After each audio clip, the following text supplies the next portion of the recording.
Olá, estudante, bem-vindo, bem-vinda. Aqui é Thiago Benedetti, do Aprenda Mais, passando aqui num vídeo rápido só para falar sobre um papo que acho que é sempre importante tocar, né, quando a gente fala de estudo preparatório, principalmente, né?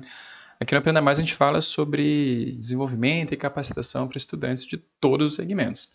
Mas eu sei que aqui no público, né, que me segue, tem uma parcela significativa de estudantes desse perfil de estudo preparatório, né, que é a galera que estuda para concurso público, vestibulares e Enem. Então é sobre isso que eu queria falar hoje, sobre com esse público, na verdade, que eu queria falar hoje, e falar especificamente sobre uma palavra que eu acho que todo estudante deveria pensar sobre, que é a palavra performance, né, que tem relação com desempenho, com rendimento.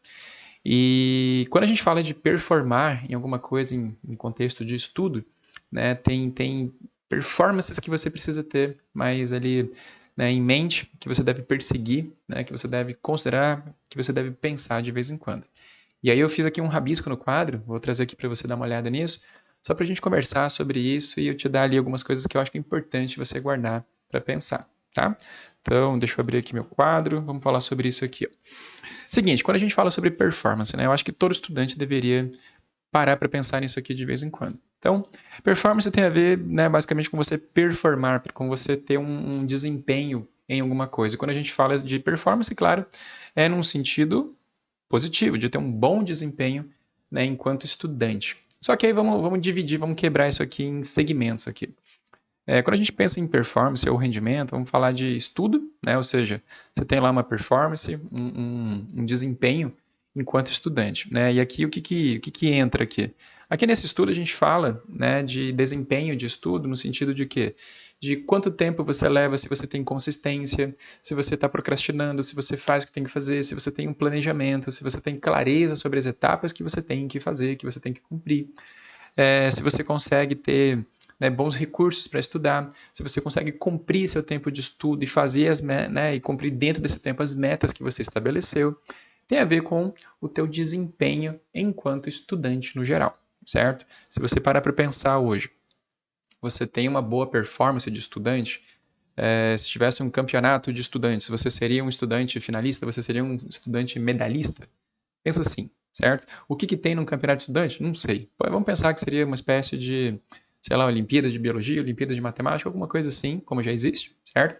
Mas olhando assim, apenas para o viés do estudo, certo? Então, se a gente analisasse ali 10 bons estudantes, quem seria o melhor estudante, ou quais seriam os melhores estudantes, ou qual seria o perfil desses melhores estudantes? O que eles fazem? Né? O que eles comem? Onde eles vivem? Aquela coisa. Então, é para você pensar mais ou menos isso, tá? Só que a grande coisa, na verdade, de uma boa performance, de um bom desempenho de estudo, é, na verdade, a aprendizagem. Qual é o objetivo de quem estuda? É aprender.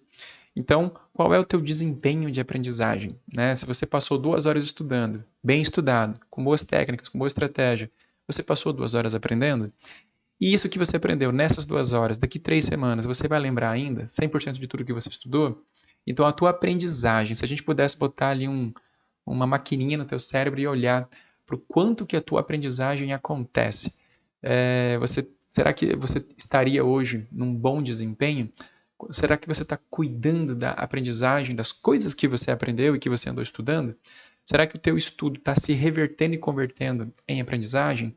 Tudo isso é uma coisa que você tem que também parar para pensar. São perguntas que você tem que se fazer e que, na verdade, você vai conseguir responder usando algum tipo de ferramenta, algum tipo de parâmetro. E aí, né, o parâmetro normalmente seria o quê? Seriam simulados. Então, eu deixei aqui, né, como último, que na verdade é o que interessa para a gente, que é a tua performance de rendimento, né? Ou seja, teu desempenho de rendimento dentro do tempo em processos avaliativos. Então, se eu quero saber, né, se o meu estudo está rendendo, se a minha aprendizagem, como consequência desse estudo, está acontecendo, o que eu faço? Eu faço avaliações. Eu avalio isso, né, através de provas, simulados, alguma coisa assim. Então, dentro do campo de estudo para concurso, vestibular e Enem, né, o melhor parâmetro de verificação para tudo e qualquer coisa é um bom simulado, é uma boa prova, é alguma coisa que vai testar você. E aí esse rendimento, né, ele tem que ter aqui um critério avaliativo que pode entrar primeiro se está dentro do tempo. Né? Quando a gente pensa de rendimento numa redação, por exemplo, você pode tirar 1.000 pontos numa redação do Enem. Mas não adianta nada você tirar 1.000 pontos se você levou 2 horas para fazer essa redação e perdeu o resto da prova de humanas e linguagens. Né? A mesma coisa né? Vale para qualquer situação. Então, você consegue gabaritar uma prova de concurso público da CESP? Beleza, mas você consegue gabaritar ela no tempo da prova, né? Fazendo ela com pressão, pensando rápido? Então, isso é um primeiro ponto. Então, quando a gente pensa em rendimento, né, dentro de um processo avaliativo, a gente está olhando para quê? Para acerto, né, percentual de acerto numa prova, mas também no seu tempo de prova, tá? Então, é diferente você acertar 90% de uma prova de matemática se você faz ela fora do tempo, né? Se você faz ela com todo o tempo do mundo. Isso não é bem o rendimento, né? Isso aqui está meio esquisito, está meio mascarado. Então, quando a gente pensa em rendimento, a gente está pensando em quê? Em capacidade de acertar uma prova dentro do tempo que você tem para fazer essa prova. E quando a gente vê o resultado disso, né? Esse resultado ele pode ser o quê? Positivo ou negativo. E é aqui que a gente vai trabalhar, é aqui que eu quero que você entenda o detalhe dessa aula, tá? Isso que eu estou te falando talvez seja até bem óbvio, né? Mas eu queria chegar aqui, na verdade. Então, quando a gente tem resultados, né, através de, por exemplo, um simulado, uma prova que você fez dentro do tempo real de uma prova que você teria, você pode ter resultados positivos e negativos por aqui, certo? E aí você, como assim, resultado positivo ou negativo? Você pode ter ido bem, por exemplo, na prova de matemática e ter ido mal na prova de natureza, ou você foi bem na prova de conhecimentos específicos, mas foi muito mal na prova de conhecimentos gerais. É nesse sentido que eu quero falar, tá? E aí quando você olha teus resultados, vamos até botar aqui um plural, né, você vai ter resultados que serão positivos e resultados que serão negativos nesse processo avaliativo usando os simulados. E aí quando você tem um resultado positivo, fica aqui uma pergunta.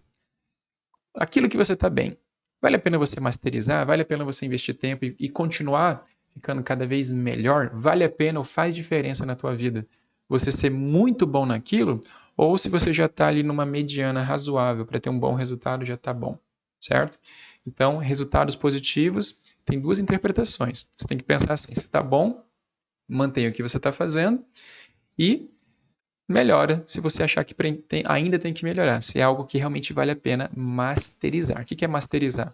É você melhorar aquilo que já é bom, tá? É você tornar melhor aquilo que você já faz bem, certo?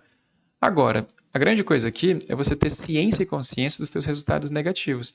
Aquilo que está negativo, aí sim você tem que trabalhar para melhorar, certo? Por quê? Porque um resultado negativo que baixa o teu resultado de modo geral, muitas vezes é o que vai fazer você não passar em alguma coisa. Claro que dependendo da banca, dependendo da situação, você pode sim se dar o trabalho e o luxo de ser muito ruim em alguma coisa ou de não ir tão bem em alguma área específica. Mas no geral, tudo aquilo que é muito ruim dentro do teu rendimento deveria ser trabalhado, né? Aquilo significa o quê? Um resultado negativo, no fim das contas, representa em você o quê? Uma lacuna. Uma lacuna de aprendizagem, uma lacuna de habilidade. Por exemplo, um resultado negativo é, sei lá, numa prova de matemática, eu vou muito mal dentro do tempo de prova, mas eu vou muito bem quando eu tenho mais tempo, né, tipo, sei lá, o dobro do tempo da prova. Qual é a lacuna aqui? A lacuna não é o teu saber de matemática, é a tua velocidade. Então você tem que aprender a ficar rápido em matemática e não apenas ficar bom em matemática. Talvez você já seja bom em matemática, você só não seja ainda rápido o suficiente. Então, resultados negativos vão fazer você pensar nisso. Em quais são as suas lacunas e o que você pode fazer para melhorar. Quando você melhora um resultado negativo e trabalha, né, nessas lacunas, qual é o resultado disso? A tua performance sobe. Então, uma coisa importante para aumentar a sua performance que nem sempre a gente observa é o seguinte: aumento de performance não é apenas ser bom, significa também deixar de ser ruim naquilo que você é ruim, certo? E aí com isso você acaba subindo também a sua performance, tá? Então a gente gosta de olhar para cá, né, para o positivo, mas às vezes tem receio de olhar para o resultado negativo, e é justamente nele que você tem que mirar. Porque quando você mira no resultado negativo, trabalha para melhorar esse negócio e se torna pelo menos menos ruim, o que vai acontecer?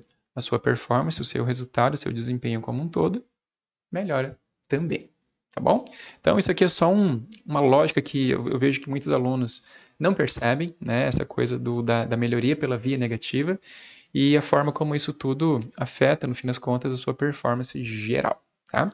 Então esse vídeo é mais só para trazer para você essa reflexão, esse pensamento, Espero que isso tenha sido de boa valia para você. Se puder, deixa aqui um comentário, né, falando o que você acha sobre isso, se você entende, né, essa diferença entre resultados positivos e negativos e se a percepção disso já mudou alguma coisa na sua rotina e fez alguma diferença na sua vida. Tá bom?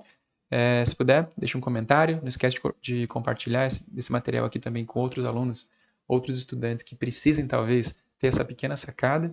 E se puder, né, se você puder, claro, deixa ali uma curtida nesse vídeo para ajudar aqui o canal a crescer e fazer o YouTube entender que isso aqui é um conteúdo legal, interessante e relevante para outros estudantes. Bom, espero que você tenha gostado, espero que isso tenha ajudado você a pensar na sua performance e espero que a partir daqui essa sua performance esteja cada vez melhor e maior, tá bom?